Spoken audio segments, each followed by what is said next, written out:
আসসালামু আলাইকুম everyone, welcome to my YouTube channel. কেমন আছেন সবাই? আশা করি সবাই অনেক ভালো আছেন। তো আজকে আমি আমার ভিডিওর শুরুতেই কিছু শীতের সবজি দেখাবো।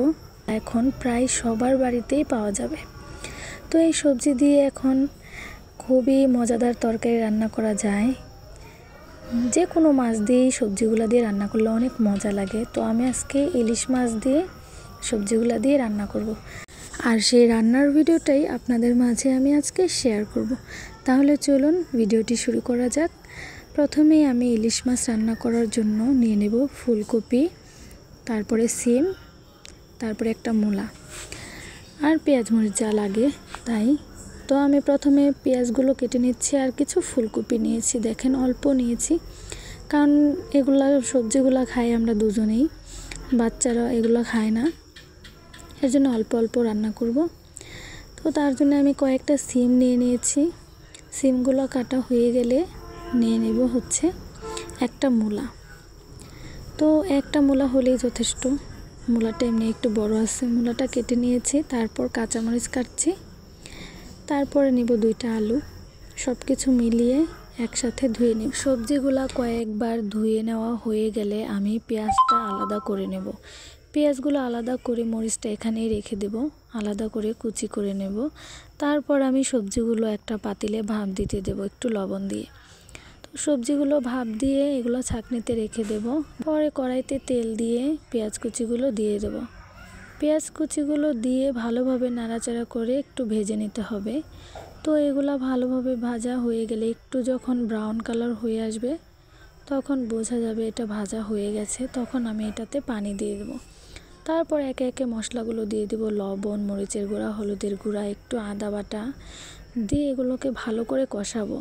মশলাটা কষাতে কষাতে যখন দেখব মশলাতে তেল ভেসে উঠেছে তখন বুঝবো মশলাটা একদম পারফেক্টভাবে কষানো হয়ে গেছে। তারপর আমি মাছগুলো দিয়ে দেব। মাছগুলো দিয়ে একটু পানি দিব, পানি দিয়ে এবার মাছগুলো কষাবো। তো ভালোভাবে ঢাকনা দিয়ে ঢেকে ঢেকে কয়েকবার মাছগুলো ভালো করে কষিয়ে নেব। তো সেমভাবে মাছগুলোতে যখন দেখব তেল উঠে এসেছে তখন মাছটা একে একে উঠিয়ে নেব। সবগুলো মাছ উঠানো হয়ে গেলে আমি সবজিটা দিয়ে দেব। তো দেখেন এখানে আমি সবজিগুলো দিয়ে দিচ্ছি। তো সবজিগুলো দেওয়া হয়ে গেলে আমি এটাও ঢাকনা দিয়ে ঢেকে ঢেকে কয়েকবার ভালোভাবে কষিয়ে নেব। তো সেম পদ্ধতিতে যখন দেখব সবজিতেও তেল উঠে এসেছে তখন মনে করব যে হ্যাঁ আমার কষানো পারফেক্ট।